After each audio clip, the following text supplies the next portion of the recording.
Hello, and welcome to Fiction Fans, a podcast where we read books and talk about them too. I'm Lily. And I'm Sarah, and I am so delighted that we are here for this very special live recording for TBRCon 2024 with Krystle Matar, our favorite. That's me. I'm Krystle Matar. I wrote Legacy of the Brightwash and Legacy of Brick and Bone in my background. Brightwash was an SBFBO finalist 2 years ago. It also is a BBNYA finalist. That's too many letters. Yeah, that's why I like SBFBO, because I can just say SBFBO, but BBNYA doesn't have a sayable Bibinya. Yeah, it's not working. Anyway, it's a finalist of a couple of things. I'm very pleased with how well it's been received, and there's a second one, and I'm going to write a third one and see how it goes. Well, You're doing great. We're here tonight to talk about genres and how mad they make me. But before we get into that, what's something great that happened for everyone recently? Sarah, I'm going to pick on you first. My good thing is that it was raining today, but it stopped raining before dog walk. It rained during morning dog walk, but it stopped raining before evening dog walk. So I didn't get wet and the pugs didn't get wet, and it was great. But then the rain is also super appreciated, I'm sure. The rain is also super appreciated, yeah. We've been having a lot of rain lately, so I'm fingers crossed that we're not going to be in a drought this year. Yeah, those are not nice. Krystle, how about you? Well, actually, I guess my good thing is that I've been able to pivot back to working on book 3 lately. I think after launching Brick and Bone, I was kind of tired and burnt out because I also moved at the same time as doing all that. And then my health kind of didn't go so great. So I haven't worked on it consistently in a really long time. And also I think I was just kind of afraid of the big commitment of a third book in a trilogy. So I was like making excuses to start brand new projects that were not third books in trilogies. They're not trilogies, series. And after a lot of procrastinating and a lot of sulking and a lot of psyching myself out, eventually that stubbornness kicked in, and I was like, you know what? No, that's enough. It's time to actually write this book. And pivoting back to it this weekend, it feels a lot like coming home. So I'm really excited to work on it now for the first time since I started it a year ago. So I guess less than a year ago. Anyway, that's my big good thing. Yeah, that's fantastic. Yeah. And your good thing, Lily? I went to the dentist today, which was miserable, but I've now been to the dentist. It is now past tense, and that is good. I did it, check that box, move on with my life. Very adult good thing. Yeah. Speaking of teeth, what's everyone drinking tonight? I say only because that's a terrible segue. It's a great segue. I'm drinking teeth juice. I'm drinking red wine, so my teeth are going to be purple by the end of this. It made sense. It makes, yeah. I mean, I get it. Terrible. We have some teeth support. I think Connor's really enthusiastic about the teeth. Maybe. They're important. You got to talk about them. How about you, Krystle? So I've got the classic latte out. So this is the foundational whiskey for me and Sarah now, because it was posting a bottle of Brick Latte on Twitter these many years ago that made Sarah decide that she liked me. So I felt like I had to get the latte out for recording with Sarah again. I was like, this person is posting Octomore. I want to be their friend. Yeah, exactly. And now, many podcasts later, Yes, it worked. Sarah's my sister now. That's it. Yes. And in honor of my whiskey sibling, I too am drinking Brooklady. This is Port Charlotte. I don't have the bottle with me because I didn't think that far ahead, but I also didn't think that far ahead. I just always keep my whiskey right here beside me. There's a whole shelf right out of the frame of like all the ones that I need in a pinch. So sensible. I mean, I'm going to work here all the time. I might as well make it easy on myself. Well, this is actually a book podcast, not a teeth podcast. I'm sorry to disappoint anyone. Have we read anything good lately? I've been doing a lot of podcast reading, which is usually not an acceptable answer for this question, but because we're not actually discussing a book today, I'm going to use it. I started A Drowned Kingdom by P.L. Stewart for our next recording, and I'm really enjoying it so far. Oh, yay. I'm happy to hear that P.L. Stewart is getting his fiction fan spotlight. Finally. It's great. Yeah, I've wanted to have him on for ages and ages and ages, and it just, our schedule kept filling up because I kept putting things on it. So that's also my answer. Oh, great. So I got to answer again, huh? So I recently picked up Raven Song by TJ Klune. I read his first book in this Green Creek series. It's like a werewolf romantasy, but make it gay, which is like, yes, I need it. And I'm going to admit that I had mixed feelings about Wolfsong, not so much because of any of the tropes, but just I don't know, there was like a tonal dissonance in it, where sometimes it was like really pushing the envelope of darkness, but sometimes it was so cozy in a way that like it was jarring, the switch back and forth. But now I'm into Raven Song, and it feels like those early issues have smoothed out really well, and so I'm really jazzed to like continue the series, just because it's like it kept all the things that I liked and evolved all of the things that were like, I don't know about this. I don't know if this is working. So the second one is definitely like, okay, I'm committed to the series now. And that's do you think that it was just that Klune was kind of finding his feet with that first book in the series, or? Yeah, I think the book was trying to decide what it wanted to be. And I think if that were the only issue, I wouldn't have noticed it as much. But also I found that the point of view character was very repetitive in his internal monologue, like in his narration, in a way that it was like, yes, I've got this. I know that you've got these emotions you told me 3 pages ago. Can you please give me the action scene now? And it was frustrating to me personally on a way where it's like it would interrupt the flow of action scenes. Whereas, but I think it was intentional in a way that just that character was really internal and kind of beat himself up a lot. So like I could admit when something did what it wanted to do, I just didn't necessarily like what it was trying to do. And so those two things together made each thing more frustrating. But then with Raven Song, we have a new point of view character, and he's older and just kind of more level, but he's also a little bit more cynical. So it just hits the tone that Wolfsong was trying to hit better. And so I'm interested to see how the book goes once I'm deep enough to find out if it's also repetitive. But I don't think it will be, just because that character is just more razor focused in a way that really speaks to me personally. Which is funny.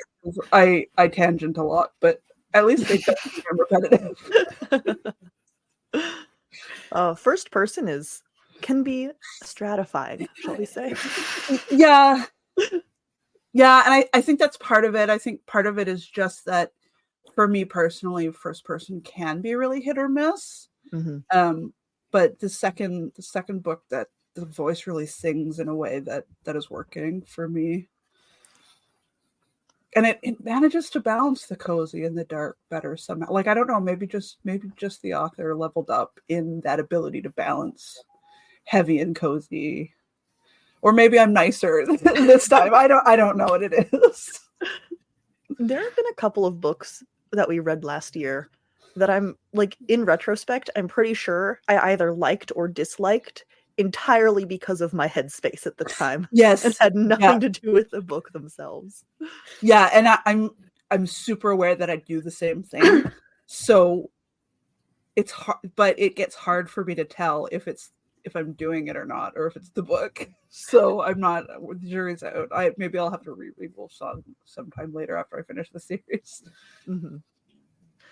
Well, we're actually here to talk about genre bending, genre definitions, how everyone else but me is wrong, and other topics. But I think one thing we can all agree on is that no one agrees on genre definitions. Yeah, I think the broader genres, like the big ones, mysteries, crime thrillers, you know what I mean? Fantasy. Those ones are easier to nail down, but it's the subgenres that get granular that also confuse the hell out of me. Yeah. I was going to say that the more granular you get in the definition, I think the more personal it becomes to the person who is reading.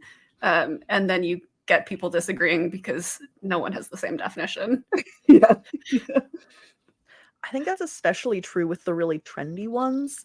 Cozy, I'm looking at you. Yeah. Everyone wants to call their book cozy. Now, is that just because they're like trying to get in on that buzz? Maybe. But then aren't you like misleading people and they're just going to have a bad experience with your book? I don't know. I haven't, granted, I haven't read a lot of cozy fantasy, although I have a lot of cozy fantasy on my Kindle, but I haven't had a chance to read a lot of it. But of the stuff that I've read, I don't think that any of it has been misleading with the term cozy. Well, that's good. And I think also that, like, that's just a marketing issue where you're going to shoot yourself in the foot, and I do not advise. You know, it's like if you're marketing your book as capital R romance, you know what I mean? Like, and if you don't, then you kind of create your own problems that are going to be really hard for you to fix. And so, marketing to chase trends is dangerous, but I think if something that you did happens to be trendy, like in the case of Quimby Olsen, where she happened to get Miss Percy out at the beginning of the cozy bust or the cozy boom, and then she's like, "Oh, hey, people like this now. Great news for me." that was a great example of marketing your strengths. Absolutely. And I mean, are genre labels just for marketing anyway? You want readers to find the book that they want to read, ideally, I imagine. And so yeah, I would say so. As you know, as an indie person who's responsible for marketing my own book, I wouldn't try so hard to figure out what my subgenres were it not for the fact that I want people to like those subgenres to come try me out. You know what I mean? So it's like it does boil down to a marketing campaign of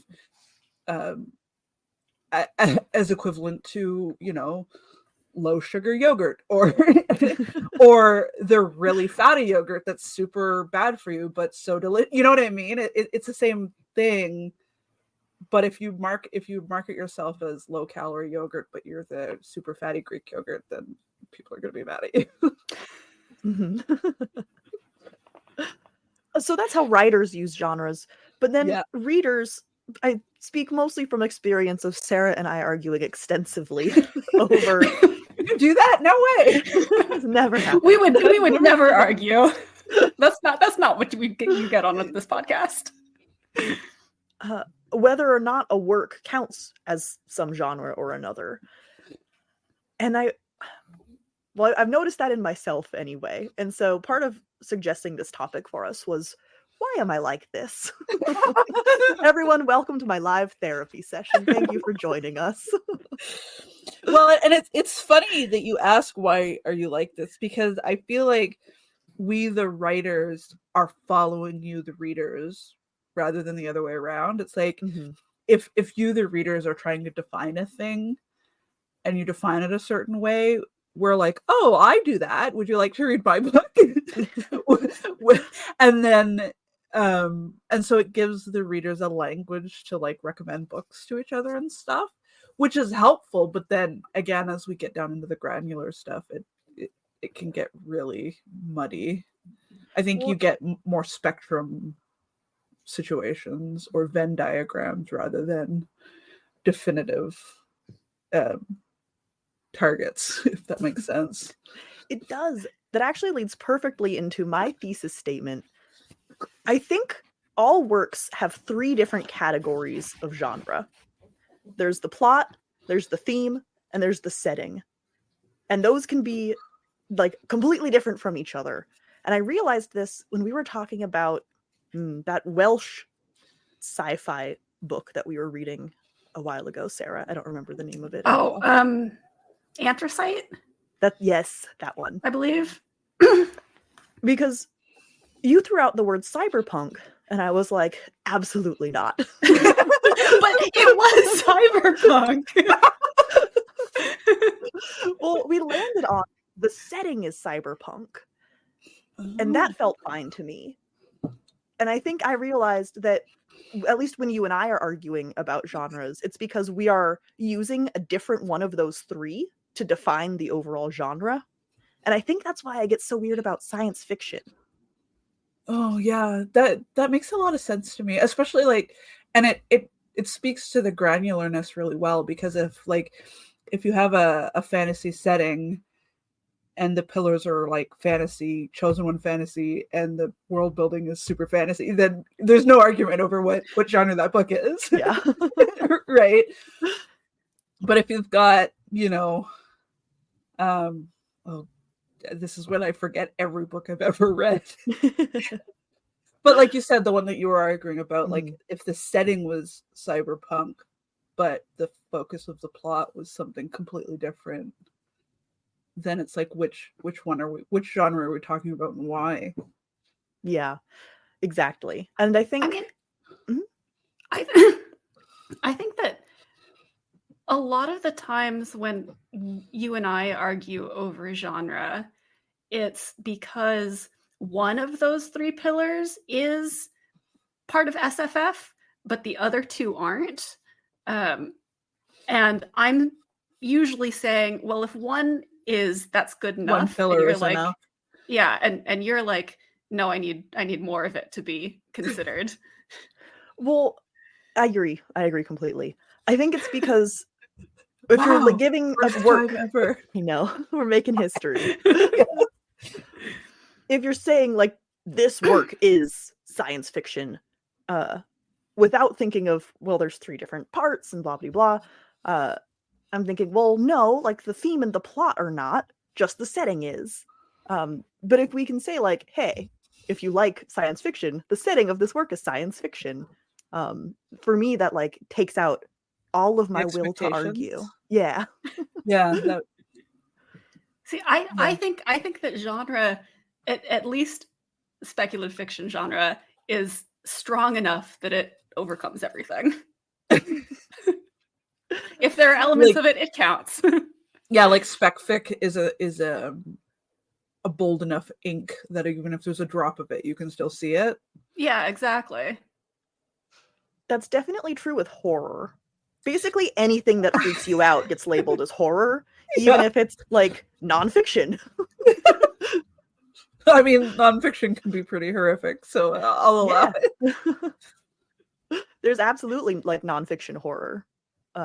And there's, fantasy, sci-fi, all of these different things. Like I would say Camp Damascus is more of a sci-fi-ish horror, but like pretty like close to realistic too. I don't know if I would agree that it was sci-fi horror. It's many things. We can't talk about it too much because we'll spoil the book. Yeah, okay. There are Fair machines. Yes, but there are also spoilers. I know. That was a bad example to use. You're gonna have to DM me after, because now I need to know.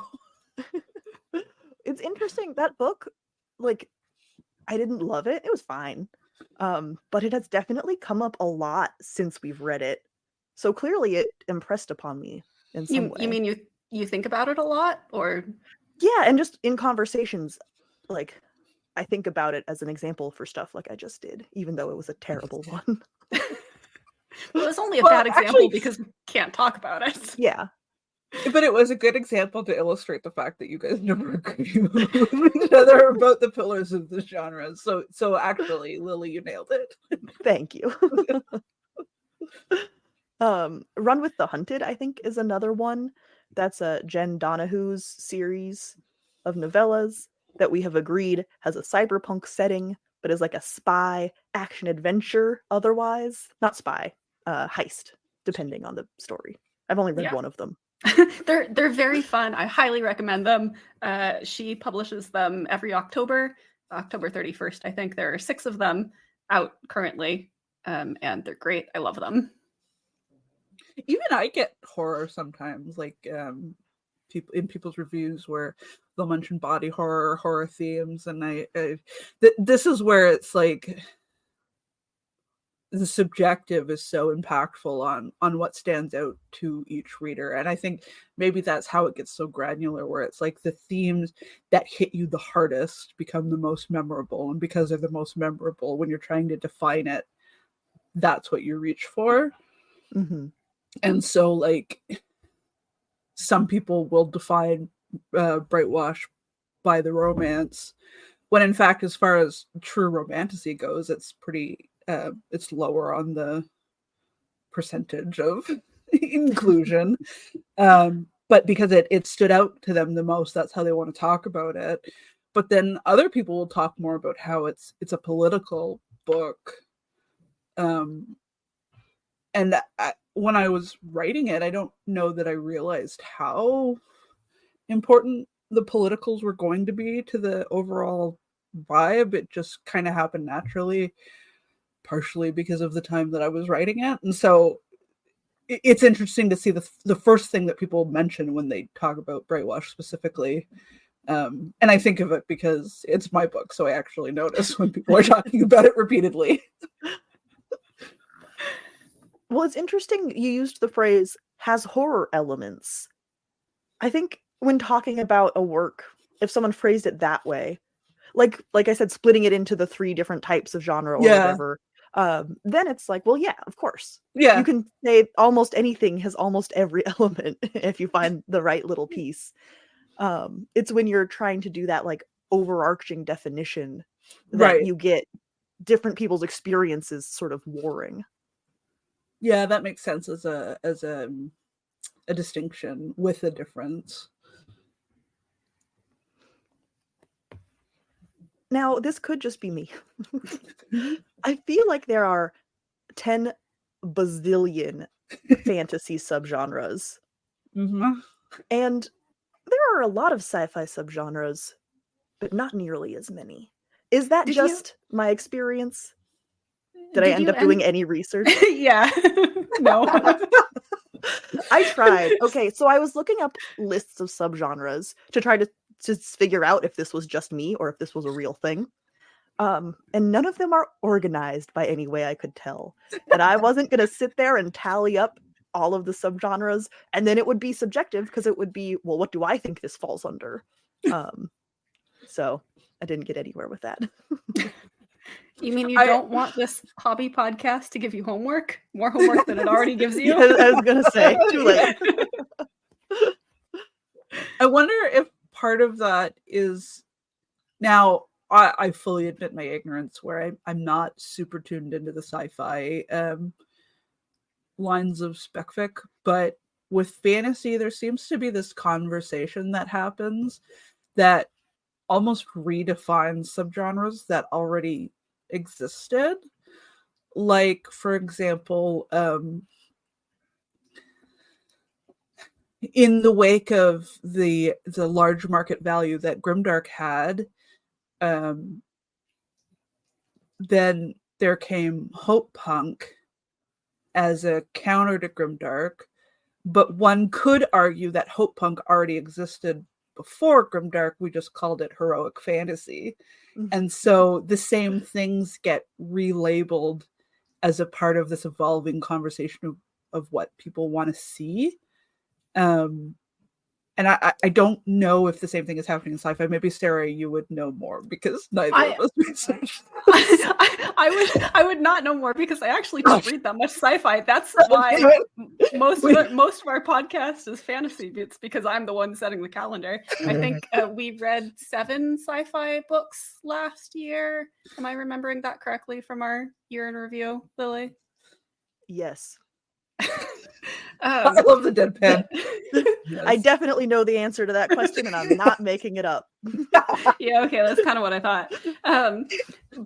But I was gonna say, just instinctively, Krystle, my instinct is that hope punk and heroic fantasy do actually have different nuances, but I couldn't articulate why for you. So maybe that just goes to the point that it's all really arbitrary and personal. Well, and I wonder if it's the focus. It's like hope punk is the modern, updated heroic fantasy in a way.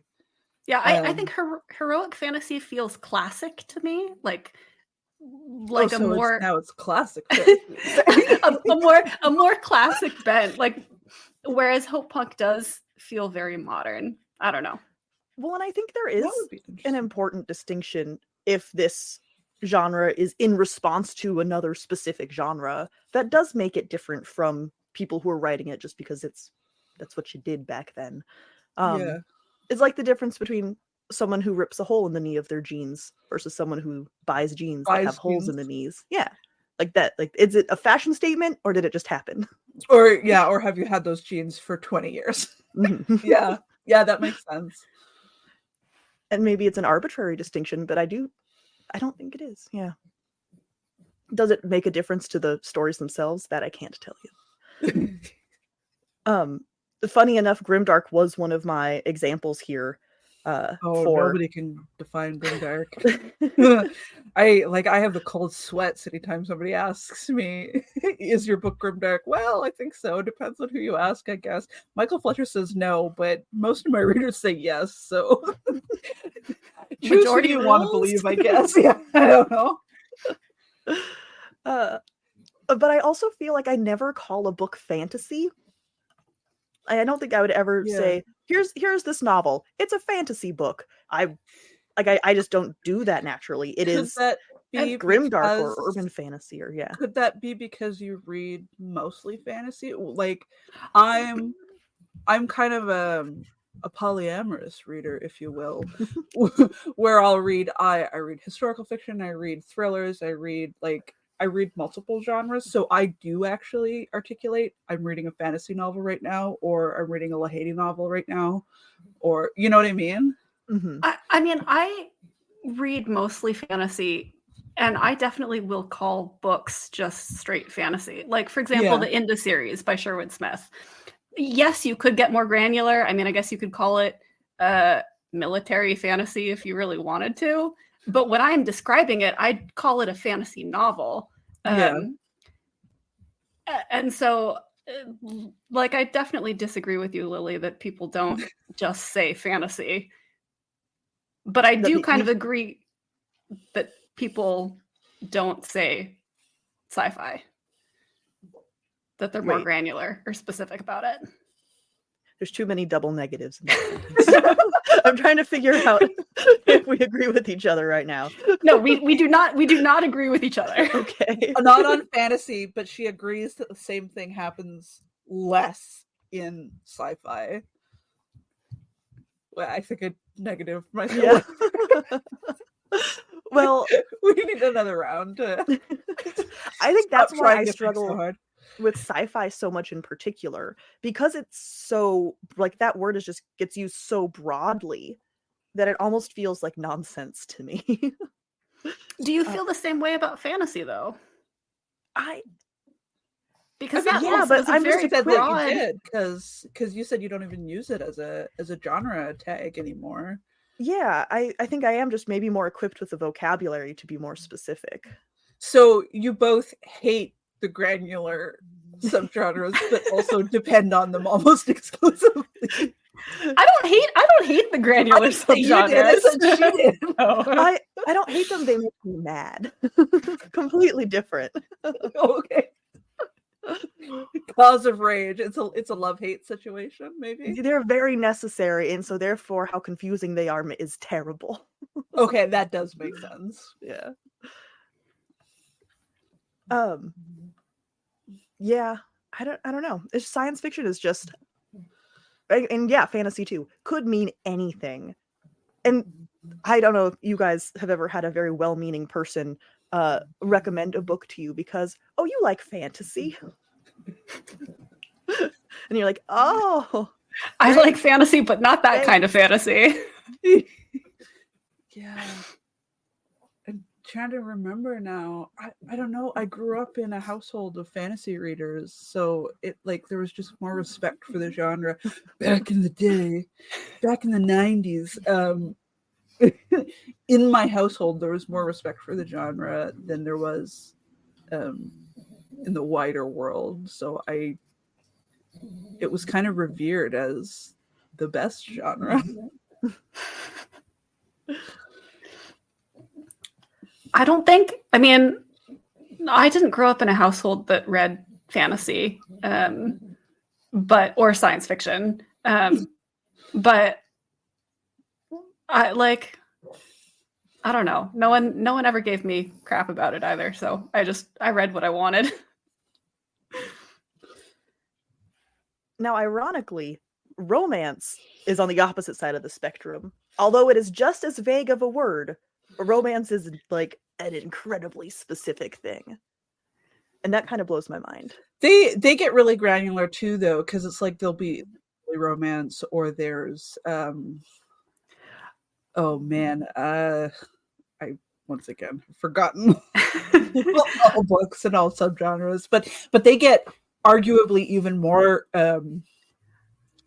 granular to the point where the trend that goes around right now in indie where people are advertising their fantasy books by tropes, that started in romance because in romance they understand their tropes on like a cellular level, and readers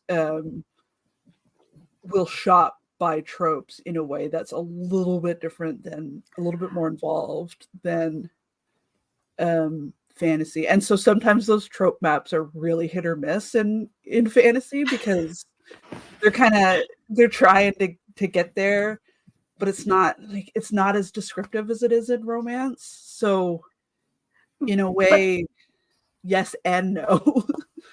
So I agree with you, Krystle, in that I do think that romance gets really, really granular. But I also think that romance as a definition, as a genre definition, has much straighter edges than fantasy or sci-fi. So like when you get a capital R romance, you do know what you're getting into more than when you get a fantasy novel or a sci-fi novel. Which in a way is probably why the granularization works so much better. In a way, because it's like the difference between saying this romance book is a chocolate chip cookie. Okay, well, you know exactly what's in a chocolate chip cookie, whereas the fantasy genre is bread. Okay, well, what kind of bread? Is it sourdough? Is it rye? Is it sweet bread? Is it brioche? Is it dessert? Is it dinner? Like, if that makes sense. I guess I'm hungry. I don't know. No, it does. Like the fact that romance is not an umbrella term the way that fantasy or sci-fi is, even though it's like linguistically a similar, you'd think it would be on the same Yeah. level. And sometimes I wonder if that's why there's kind of a misunderstanding of romance from outsiders, where like sometimes there's this attitude of, well, you can't tell me what to do with my book. But it's like, well, but if you told somebody that you're selling them a chocolate chip cookie and there's no chocolate chips and you've put nuts in it instead, that's a lawsuit. And surely that's quite an extreme example. But it's a similar thing. It's a marketing thing where, like, if you're marketing something very specific that you're promising people and you don't do it, it creates distrust for you as a marketer. Yeah, I mean, I was no, go for it, Lily. I was about to complain about the exact same thing, except that it drives me absolutely bonkers. Someone said to me once, well, I can't do that because it's not done in romance. It's like the idea of descriptive versus prescriptive. And I was like, what? But I think you're right. But then arguably, if she wants to do it, then she can. It's just no longer romance. It's a romantic story. Well, and I think there are degrees to that too, right? Like you can push the envelope a little bit, but you can't necessarily go completely out of bounds within that romance genre definition. Yeah, like you can add oatmeal to the chocolate chip cookie and it's still chocolate chip cookie. I'm so hungry. I'm gonna see if I can find some chocolate. Food metaphors just work so well. I know, right? They really do. It's so approachable, I think. And so then once I start using it, that's all I can think about. I reached really far with my jeans metaphor and I was proud of myself. It was a good one. I endorse that pat on the back. I think the thing about like, oh, you can't do that does just wrap it back around to marketing, like we were saying earlier. Yeah. Right? Like, no, you can, but not if you want to market it that way. Mm-hmm. So then the question, are you trying to make a marketable book or are you trying to write the best story you want to write? And I can't answer that question for anybody. Yeah, and certainly sometimes you can have both, because it's like if you want to write a capital R romance, that's not necessarily a sacrifice. Those are still very good books. I think it's more, what do you want to promise to readers? Like, if you want a romantic story that doesn't end well, then you adjust your marketing appropriately, rather than saying it's a romance and then being upset when they come for your head.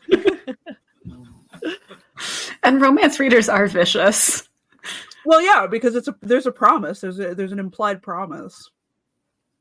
It's interesting that you're using the happy ending as an example, because I would actually agree there. I don't remember what the conversation was about, but it was something much like more particular and arbitrary than that.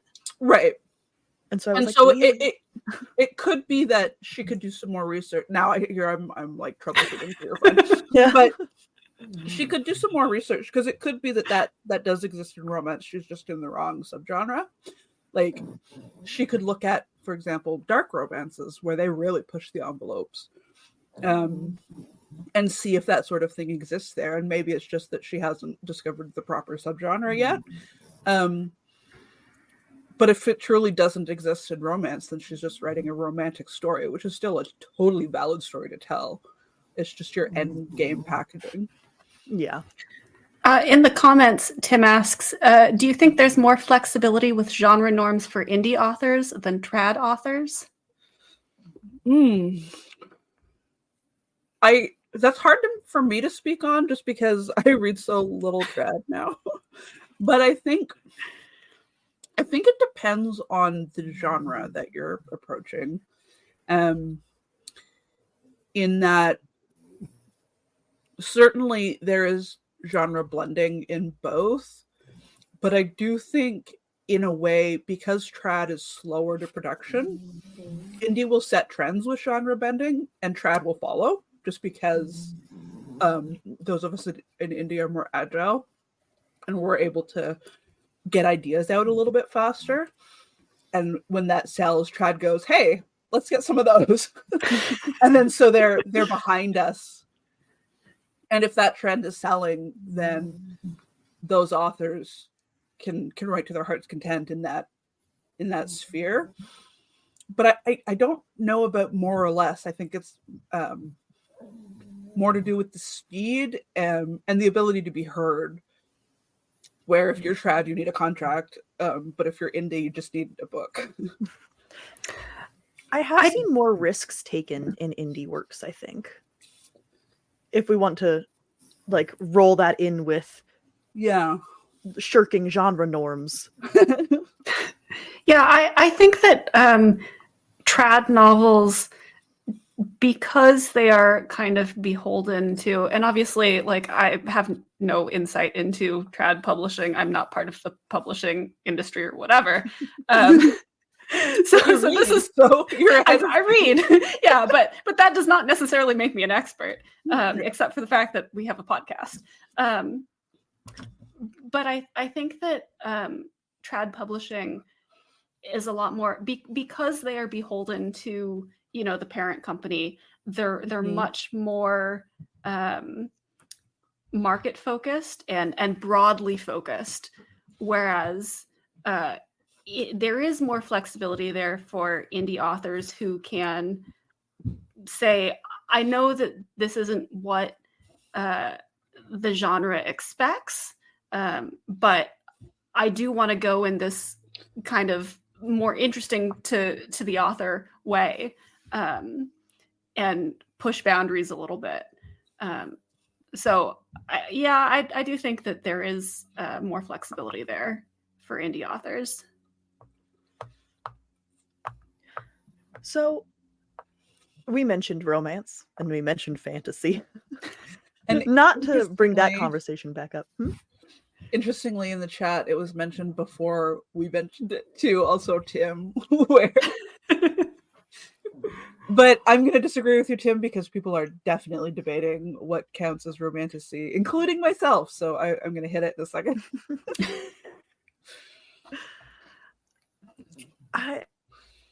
The fact that romantic fantasy and fantasy romance refer to completely different things is chaotic and delightful. Yes and no. Okay, putting the teacher hat on. So now I'm stealing all of my wisdom from the fabulous and wonderful Carissa Broadbent, who is blazing some trails. But the way she described it that finally clicked it in my head with me is that romantasy is that umbrella, and romantic fantasy specifically, capital R, fantasy romance, capital R, is a subgenre in the umbrella. So romantic fantasy is arguably fantasy and romance when they meet. And you can have stuff like Brightwash that is more fantasy focused, but certainly the romance is important to the plot, even if it takes up a smaller percentage of the storyline. And that gets the romantic fantasy treatment. Whereas a fantasy romance, capital F, capital R, is a romance with all the traditional romance beats, including the happily ever after or happy for now. But the set dressing just so happens to be a fantasy setting. And so that's where you get like the more specific boundaries of it's a romance novel.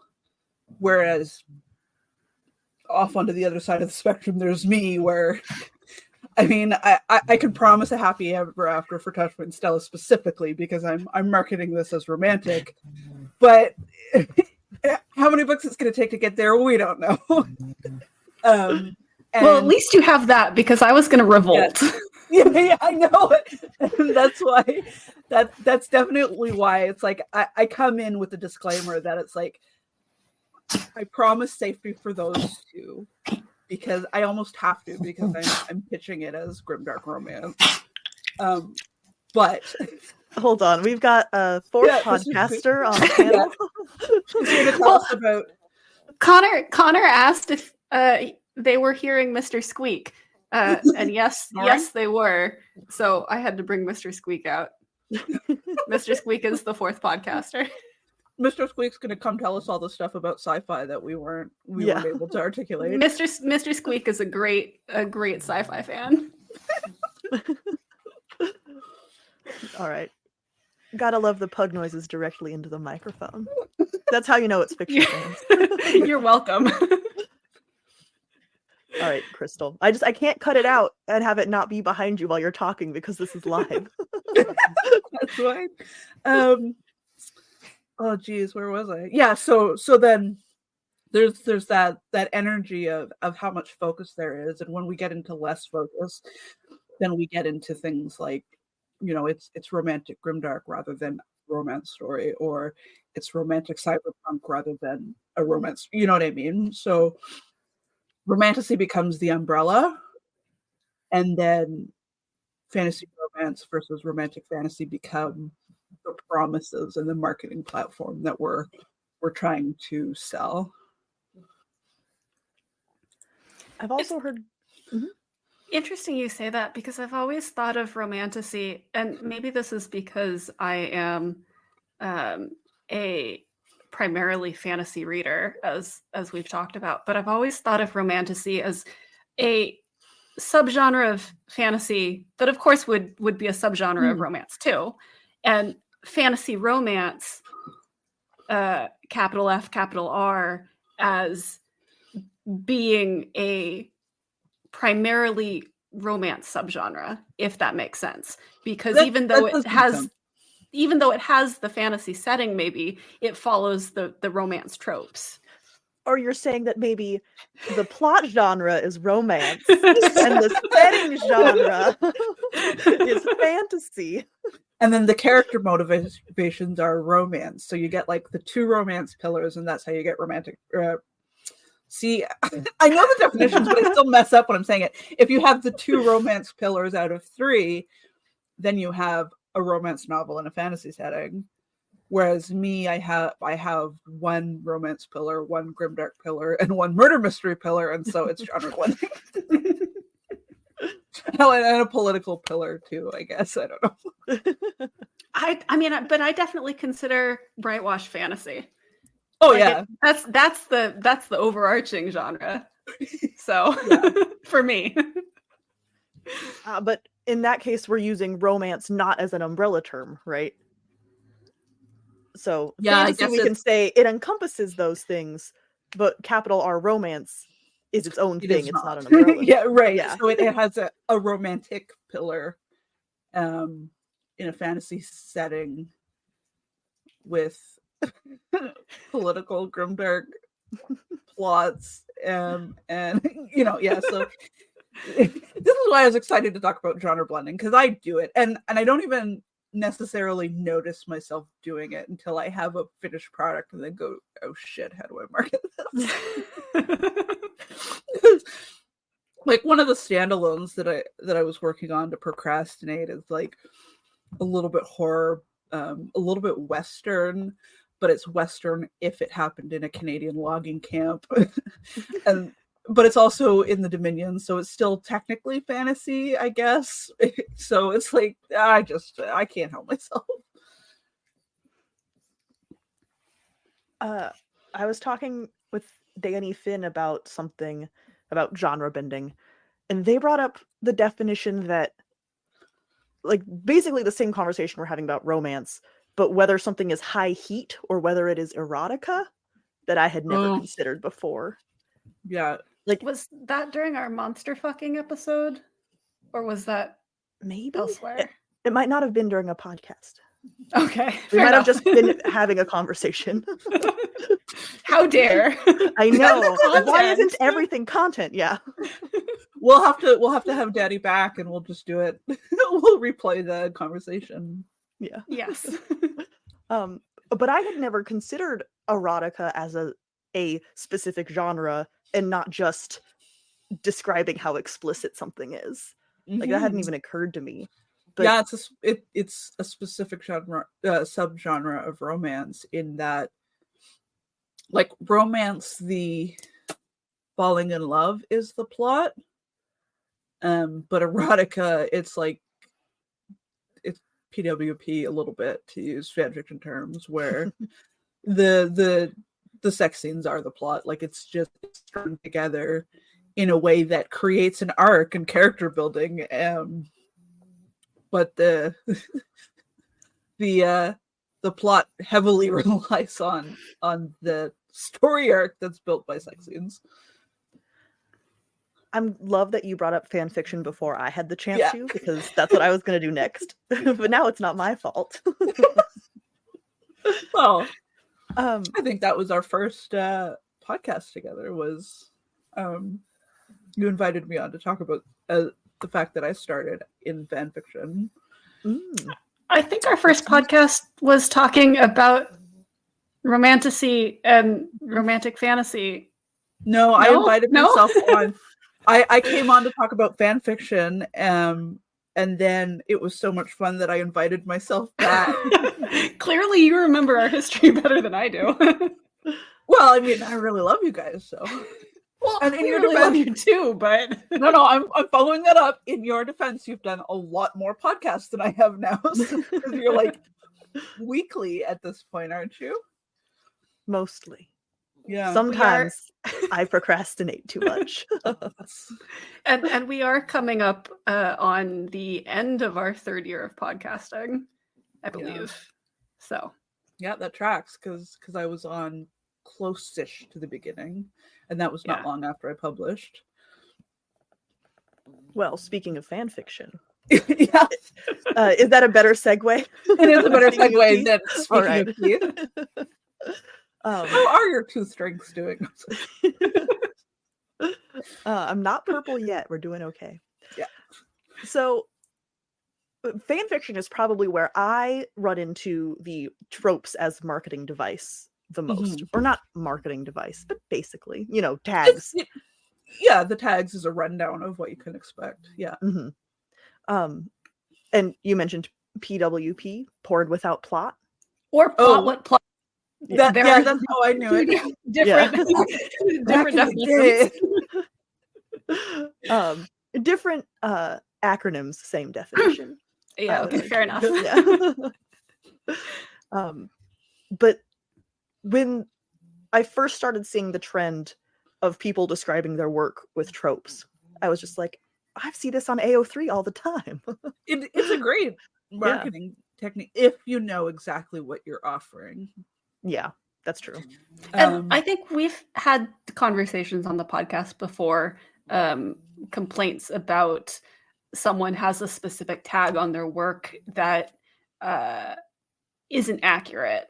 Like we go into it expecting that tag and then find that it's subverted somehow or just doesn't happen or whatever. So, or it's so minor that yeah. I would argue that subverting it would not be a problem for me. I think because they're still interacting with the trope. For me, I think it would depend on how they're subverting it. I feel like a subversion out of respect I'll enjoy. It's like, I like this trope, I want to bring something new to it. I enjoy that. But subversion out of disrespect, where it's like, I hate this trope and I want to fix it, and then I flip it for illogical reasons, it feels like, okay, but you're not having a conversation with me about why I even like that in the first place, so don't market it to me. I think also that the people who subvert it out of love, their tags tend to reflect that, right? Like in the tagging, you will know that you're not getting the traditional whatever it is that they're tagging. So I think that's, again, just a little different. Hashtag with a twist. Yeah, exactly. That feels like it's going to be fun, and then subverting because I'm trying to fix what's wrong with this trope. It's like, are you though? Are you just calling me an idiot with your fake? Well, it's interesting that you're bringing that up. Correct me if I'm wrong, But I bet the author doesn't spell out, by the way, because I hate it. You can just tell.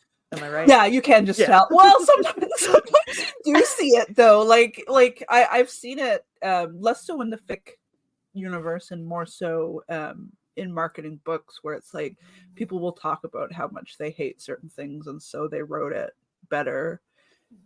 And sometimes the spite rate is really good because it's like, I respect the source. I don't like how this author handled it, so I want to bring my spin to it.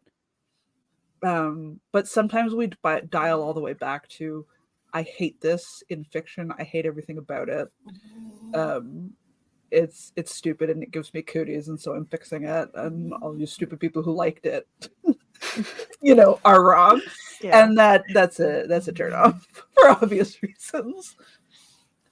In that case, if they marketed it as the story for people who hate X, I Y, guess and Z, so. Then they'll sell to those people. That's true. Mm-hmm.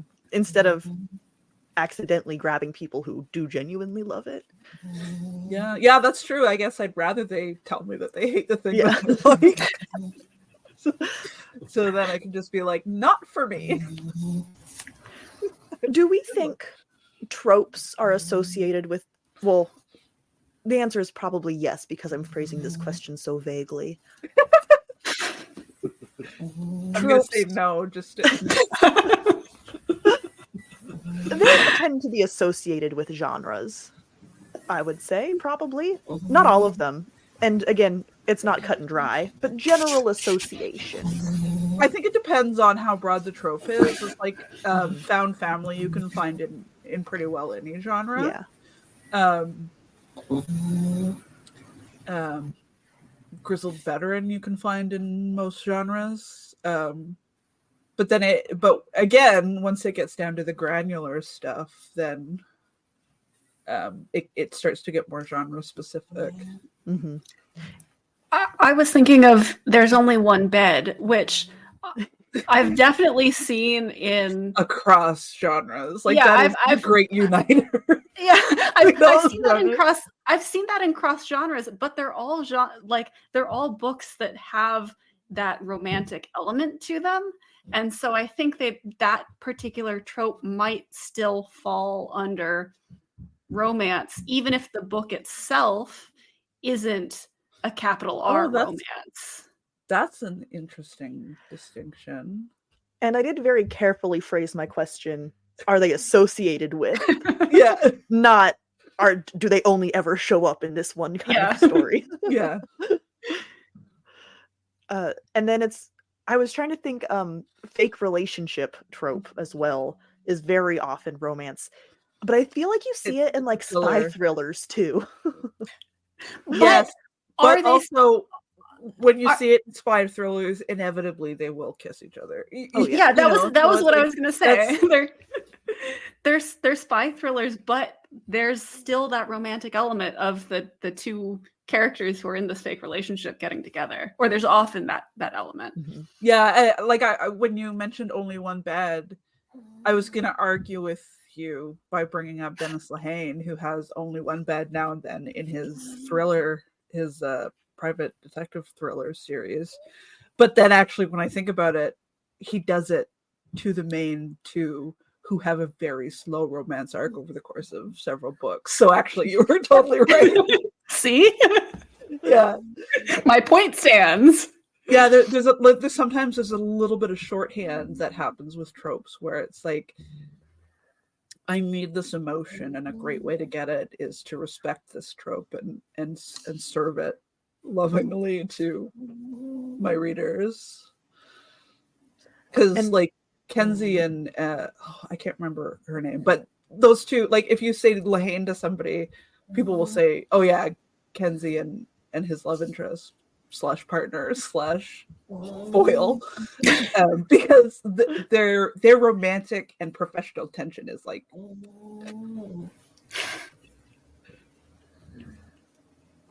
There are so many cat noises happening in my room right now. I don't know if it's coming across. All I can hear is Mr. Squeak.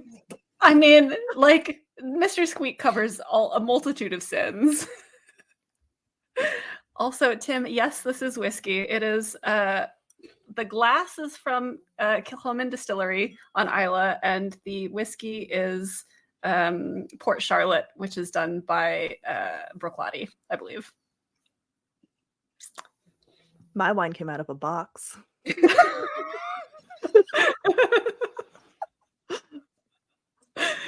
Surprising no one. Oh, I love how point of fact you laid that down. Like, judge me. I dare you. It takes a brave person to drink box wine. What can I say? Not these. Box wine is good these days. It is good. That doesn't mean it doesn't have stigma. Yeah, that's true. There's still a trope. Yeah. Associated with the boxed wine, or the boxed wine trope. is a trope. Yeah. I'm gonna dox myself. 3 guesses whose mom is also drinking box wine right now. In the chat. Hi, Mom. There we go. Oh, well, I mean, you come by it honestly. Yeah. Steve, hi, Steve. Steve is also a boxed wine connoisseur, and I've promised to go find him somewhere in the wilds of Quebec and share some boxed wine with him. So there you go. Well, there's a lot of boxed wine appreciation all of a sudden on this. Well, if there's one fiction fans trope, it's box wine. So, we've talked a lot about genres and who's right, always me. I don't know about that. I don't know about that. Does anyone want to argue with the professionally marketed genres of their favorite books? Oh, that's once again, I forgot all of the books I've ever read. There was actually some arguing in the chat about whether or not I'm grimdark, which kind of serves this whole thing so well. Like, let me see. Let's see if I can find it. Well, I know not books specifically, but streaming services have started adding a bunch of tags to things, and they're never helpful and they're only stupid. I don't know if you guys have experienced this. I have not experienced most of what I watch on streaming these days is Gardener's World, so no. Krystle, I think the official decree is that you're not bleak enough. Yeah, I found it again. And then somebody else said, oh, let's see if I can find it now. Jeez. There we go. The characters are too likable, which, I mean, I can't complain too loudly about that. Like, I'm really glad that I sell my war criminals well enough that, you know, the people are willing to defend them. But I think that's an interesting point about the marketing. But, like, some other people will say that it's really dark. And so, like, how do I warn people? You know what I mean? How else? What other word could I use to warn people? Because dark fantasy is more attributed to, like, I was going to say that's a vampire. Yeah, when I hear wrong. Dark fantasy, I think romance. Yeah, it's so. And how else do I warn people? It's a rough ride, right? I don't know. Like, obviously, I haven't read Brick and Bone yet. I really need to have that deserted island where I can just read, please. Or just an extra day of the week. I've been campaigning for an 8th day of the week, accessible only to readers. If you're not reading, you don't have a day. I would like that very much, please and thank you. But I've actually discovered that that's called football season, and it's my new favorite thing. The entire world stops and everyone watches football, and I'm like, yes, I'm reading. But I'm not sure that if I had seen you market Brightwash as grimdark specifically before I knew more about you or the book, I'm not sure I would have picked it up. And I'm glad did because it's excellent. But when I think of grimdark, and again, I think this just harkens back to the fact that genre definitions are so nebulous and personal. Well, but also, when they tend to get, even though they're nebulous and personal, there will be an overwhelming market impression from someone outside of the genre. So it's like people inside grimdark will argue endlessly about the scope, but people who don't want to read grimdark will say it's all XYZ and I don't read it. And so it like these granular subgenres kind of bite us in the ass, where if the subgenre gets a bad rap for a particular thing, that's it. It limits our marketing, which I think is exactly what you're kind of articulating. Yeah, and like it's not so much that I think that grimdark has a bad rap per se, more that it tends to contain stuff that I just don't want to read, which is a different thing, I think, right? Because like my tastes don't dictate what's good, and maybe they should. I don't know, but that's a whole different conversation, right? Like what's good is not necessarily parallel to what I like to read. I can say definitively that I often enjoy things that are not good.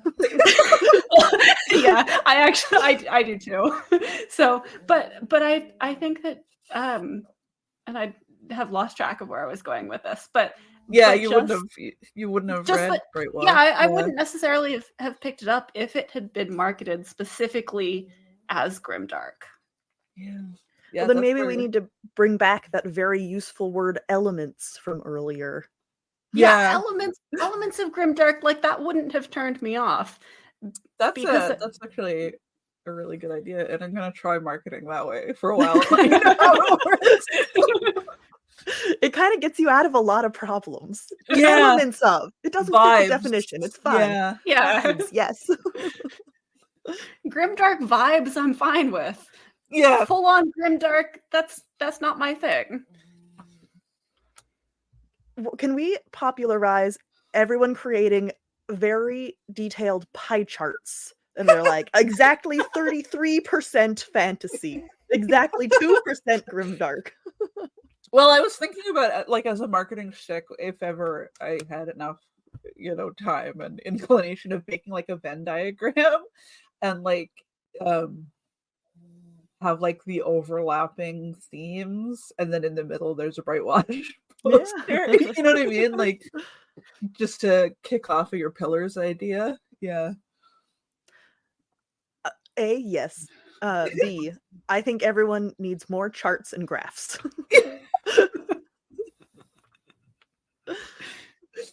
So long as you help me make it, then yeah. Oh, I immediately thought of a monster Venn diagram I made for work in PowerPoint, and it gets the point across, but is not cute. That's the challenge of marketing, is we have to get the point across, but also they expect us to be cute, and it's hard. Well, I think that's the appeal of those pithy, like, arrow trope graphics, because they get the point across, and they are cute.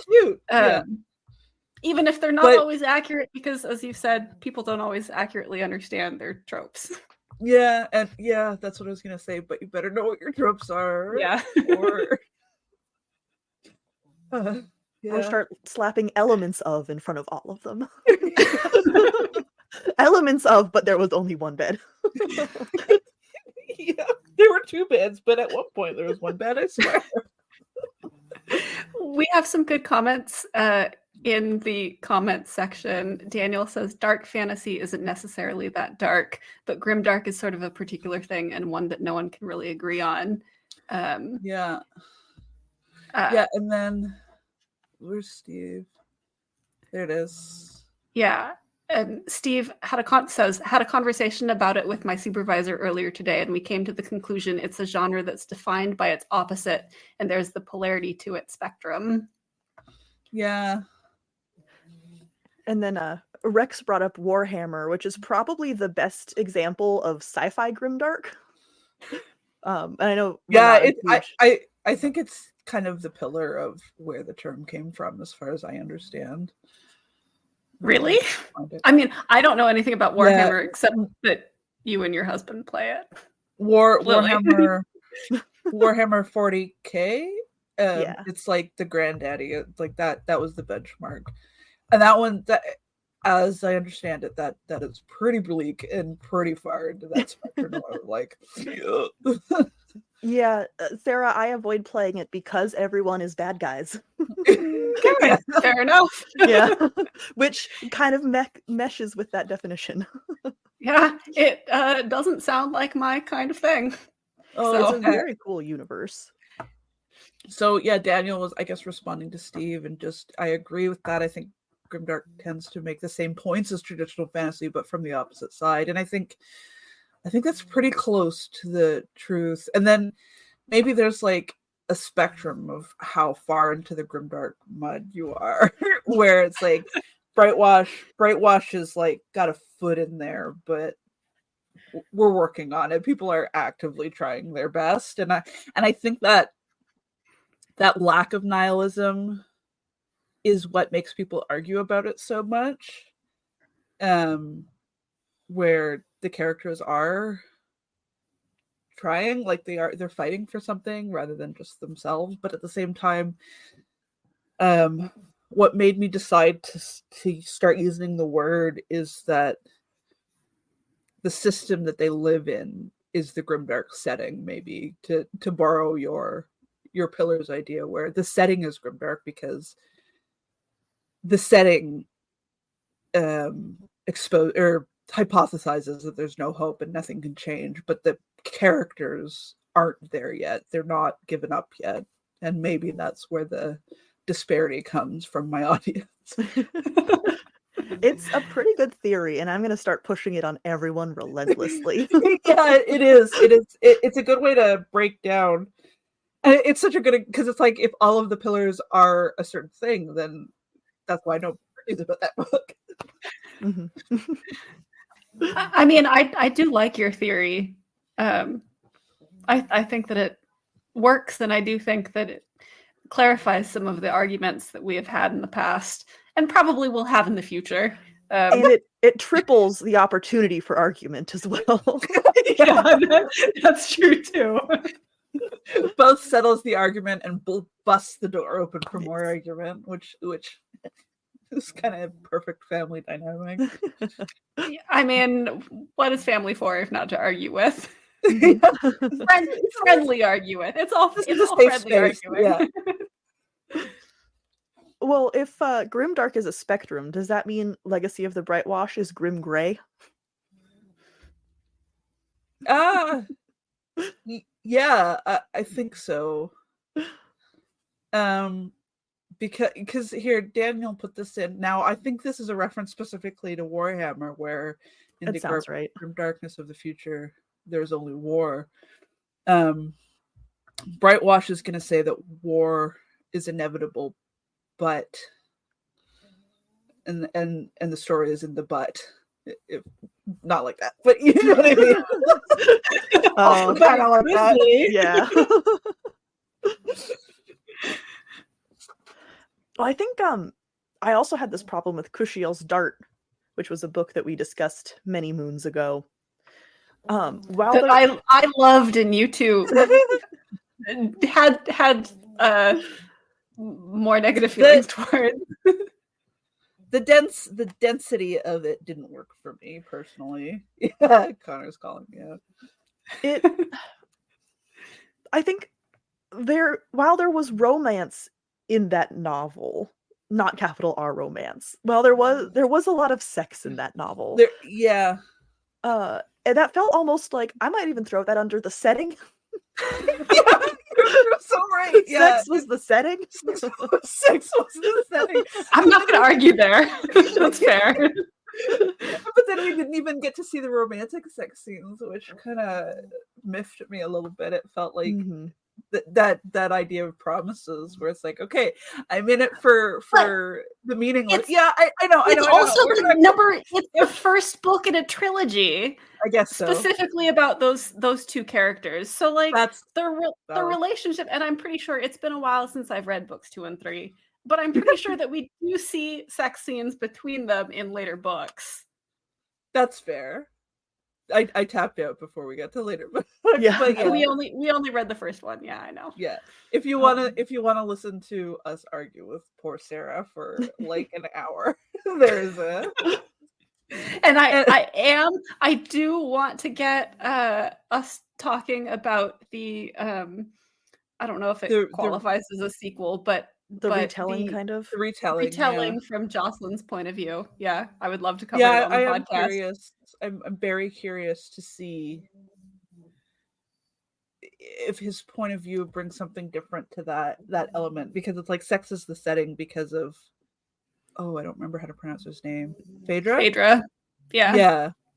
But sex won't be the setting for Jocelyn. So it'll be interesting to see how that changes the weight of their romantic arc. Absolutely. And I think that might have been not why I struggled with it, but going into a book thinking there's going to be a lot of sex and romance, and then having the plot be like entirely political thriller. There is a lot of sex. There's not necessarily a lot of romance. Yeah. I mean, I think like that just again exemplifies the mismatch of when like expectations. It's good for complex novels to have more than one thing going on. I'm not complaining about that, but I do think it helps to be aware of it when we're talking about them. Yeah, just kind of knowing what being marketed to accurately. Yeah. And I do feel like part of that is on me for not describing the book, well enough to you. I was like, I like it, so we should cover it. And that often does not fly on the podcast. I remember specifically because when I was on to talk about Brightwash, Lilly, you were upset with me for the amount of like names that Brightwash needs you to remember. and then we were reading Kushiel's Dart together, and I'm like, this has even more names than Brightwash. Why did I get in trouble? But then so it felt like it was a step denser than I was expecting, and that kind of set me off balance. Because I was thinking, if Lily likes it, but I think I didn't catch that Lily hadn't read it yet. So that's also on me. Yeah. Sorry. I mean, Kushiel's Dart is it came out, it was published in 2001. It's very like traditional fantasy in many respects. It's very dense. Yeah. Plus it's traditional fantasy plus sex. Yeah. And I think if I had been pitched, if I had known that going in, it would have adjusted my expectations. Sorry. No, don't be sorry. No, because I still enjoyed the process, and it helped me to articulate my own relationship with being a storyteller better, if that makes sense. Where it's like my ability to talk about what didn't work for me has helped me in my career in a way that is actually really great. So don't be sorry. I still enjoyed the experience. And like I said, I'm willing to try the other one again. So maybe it wasn't all especially with how much later it was written. It'll be so interesting. Yeah. And that's part of why I'm really interested in it. I mean, obviously, like I love the series. I've read all, I think, 9 books, because it's I think 3 trilogies. And they're each so long. They're each so long, and each trilogy follows a different character, but they're excellent. But Jacqueline Carey, the author, has said that there are things that she would have done differently. Interesting. In the first book. And so I'm interested to see how she approaches that without retconning, because she's not retconning anything that happens, and as far as I know, she's not retconning anything that happens in the series. But maybe she can adjust the tone a little bit since it's a different. Yeah, or bring some more nuance into things, and so I'd like. Yeah, I would love to read it anyway. I'm gonna read it at some point, but it would be nice to talk about it on the podcast. She'll start if written in a different. Now I know like it's always really stupid to go. If I could rewrite that book, I would like it more. But the thing that didn't work for me the most was not the sex and not the characters, but like just that density of the old school style where it's like I couldn't keep up, so that it was harder to stay invested in what was happening, because it's like, who again? Who's that? What? Like, and so now I don't expect Jacqueline to write to my taste specifically, but it's like if I could imagine a world where I enjoyed Kushil's Dart more, I think kind of I love this kind of she's very loud. Yeah. A pared back version of it that had more focus on Phaedra in a way would have really engaged me, rather than Phaedra teaching us the history of the political situation where I struggled, if that makes sense. So that's why I'm curious to see the next one. I agree. Well, I'll get it on. If you're both down, I will get it on our calendar. Put it on the calendar, and I'll get it off of Audible, and I'll make notes, and we can do it. And it's great because we'll have like a year to read it, because that's how long it takes. That's how long it takes to get on Sarah's schedule. It would already be on the calendar, except I didn't think I would be able to convince either of you. Oh, really? I took time, but we got there. We made it. Yeah. I was less worried about you, Krystle. It was mostly Lilly. I didn't think I could convince Lilly. I'm the favorite.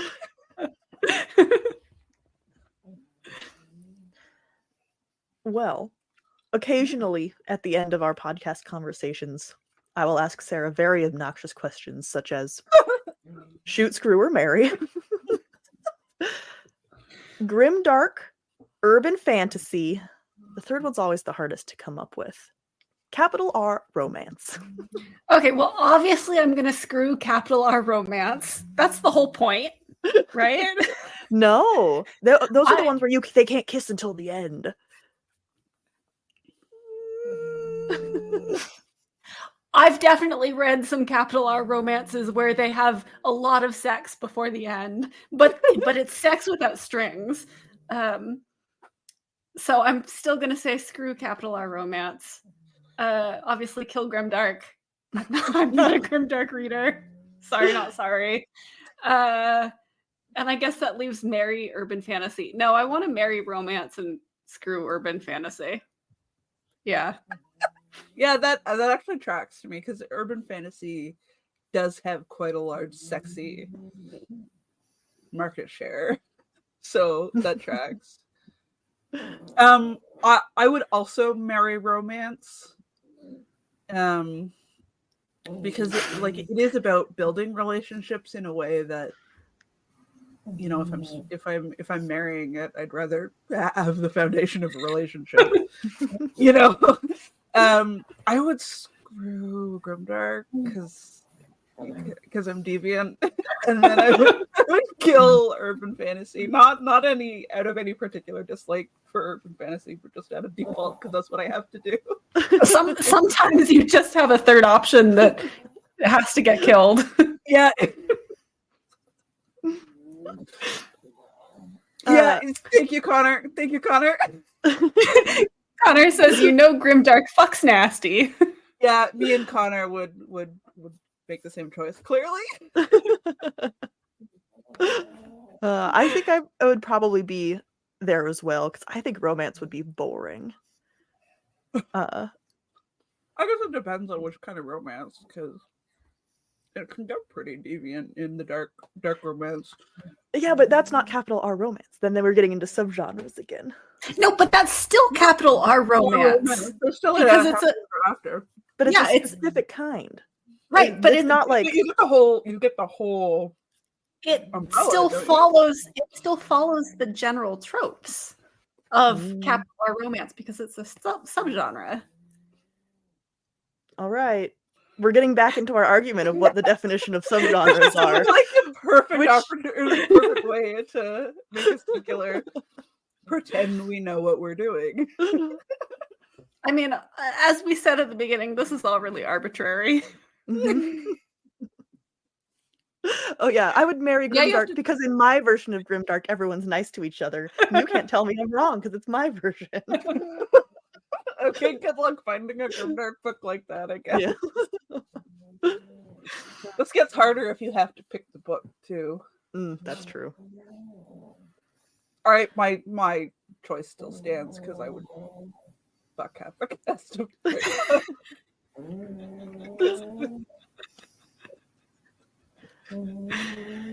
Well, were there any bullet points that we missed?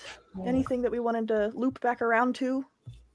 Oh, I didn't even think to open that. I could have been professional, but I chose not to. I mean, this is fiction, fans. We're not professional. We have pug snores on in the background the entire time. Like, you're fine.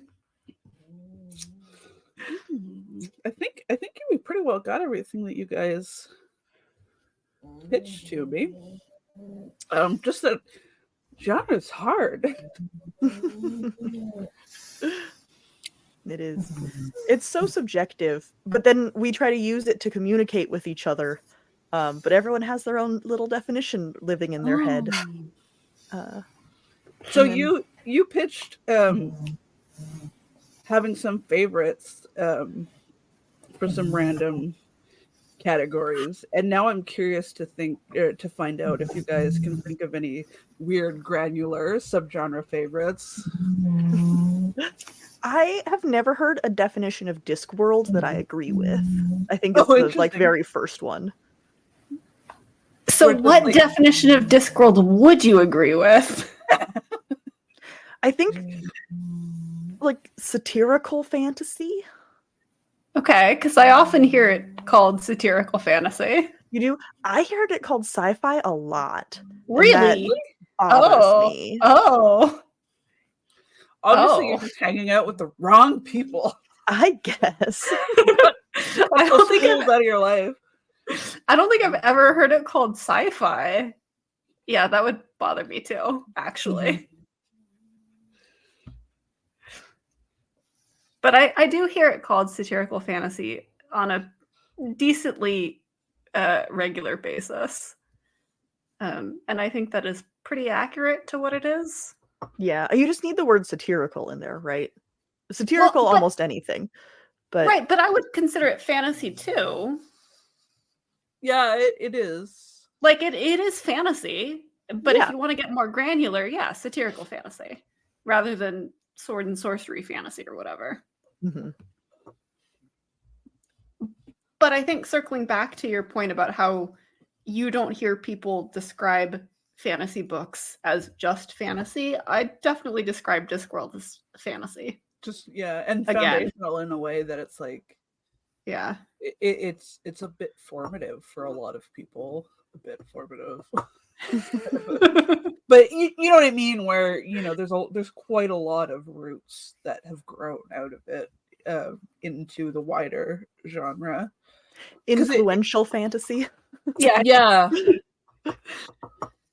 I mean, when something goes on for that long, because it was first published in 1980 something, and then it lasted until his novels were published until I think the last one came out like a year after his death. So 2015.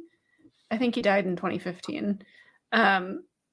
So that's a really long time for a very popular series to be published, and no wonder it's influential.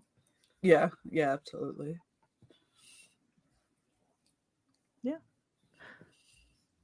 Well, have we come to the end of our conversation? Yeah, it seems like it. And we're Should like we just right stare on at each time. other in silence? Yeah. We should stay on for like an extra half hour, just because Adrian said we could, and just like continue to drink. See if we can get Sarah to melt. I have not had enough whiskey to melt.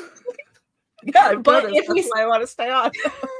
if we stayed on for a lot longer, yeah, it could probably happen.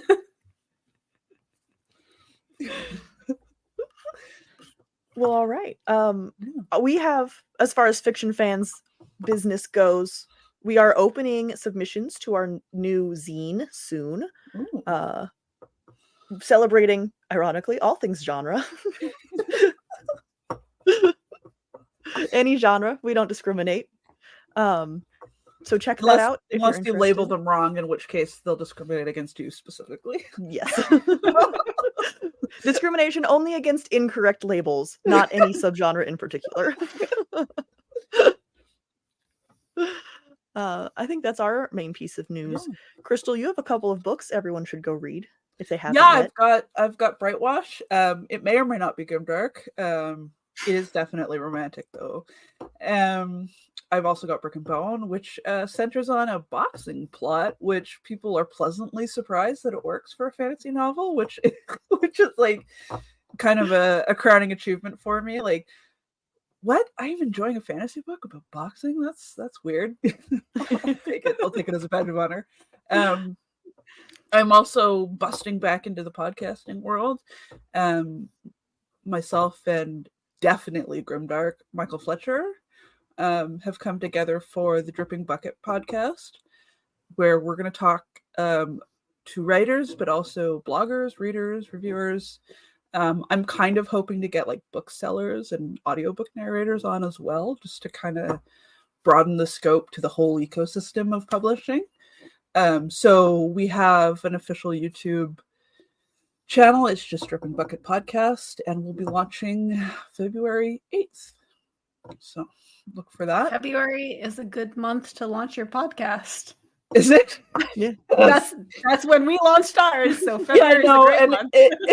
It's when I launched Brightwash too, now a couple of years ago. So it feels right.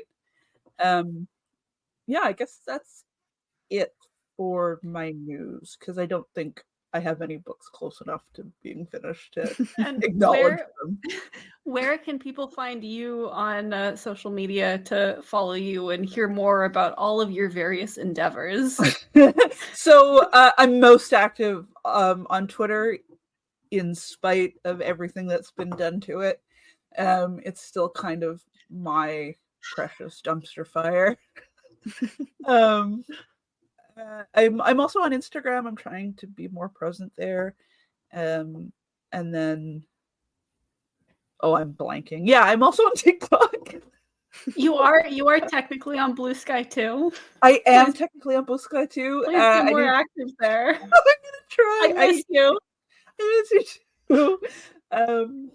Yeah, that does cover it. I think that's got everybody that I'm everywhere that I'm on, and it's always just my name, Krystle Matar. It's such an unusual combination of names that I'm totally capitalizing on it being available on every platform. Well, perfect. We're on all of the platforms at Fiction Fans Pod. Yeah. You would probably reach Sarah on 99% of them. Yeah. If it's TikTok, it's Lilly. That's the only one that I deal with, and even that is sporadic. Let us know what you think. What genre do you have like a really weird particular thing about? Let us know. I'd love to hear everyone's like reading definition quirks. And thank you so much for joining us. I don't know how to end this. Krystle, you're driving. Yeah, that's me. I'm just waiting for you to stop talking. Oh, that's not going to happen. You got to cut me off. Okay. Bye. Oh, I should say this is only day 2 of TBRCon, so there's going to be lots of other podcasts and live streams. So if you want to check out the full schedule, it'll be at the Fanfi Addict website. But mostly just stick around the YouTube channel, and we've got lots of stuff. So now we're going to say goodbye. Thank you, everyone. Bye. Have a great night.